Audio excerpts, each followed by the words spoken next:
লাল সবুজ প্রতিনিধিদের। সেখানে বাঁচা মরার লড়াইয়ে পরবর্তী ম্যাচে হংকংয়ের বিপক্ষে মাঠে নামবে বাংলাদেশ। সেই ম্যাচের আগে অবশ্য দলকে আরো শক্তিশালী করার সুযোগ আছে বাংলাদেশের সামনে। ঘরের মাঠে সিঙ্গাপুরের বিপক্ষে জয় প্রত্যাশা ছিল বাংলাদেশের, তবে সিঙ্গাপুরের বিপক্ষে কোনো পয়েন্ট ছাড়াই শেষ করতে হয়েছে বাংলাদেশকে। মাঝ মাঠে বাংলাদেশ ছড়ি ঘোরালেও বাংলাদেশকে ভুগতে হয়েছে তাদের ডিফেন্স ও অ্যাটাকের কারণে।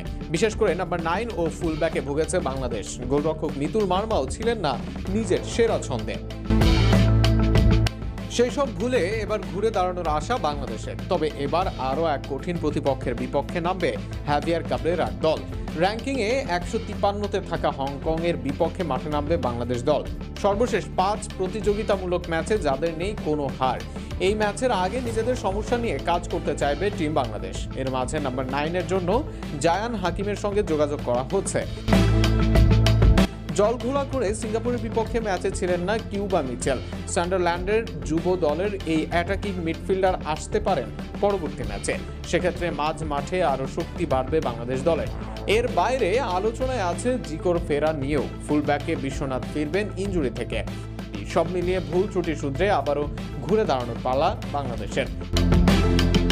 হংকং বাংলাদেশের চেয়ে শক্তিশালী, তবে অপরাজেয় নয়। নেপালের সঙ্গে ড্র করে যে দলটি, যে নেপালকে এখন প্রায়শই হারায় বাংলাদেশ দল।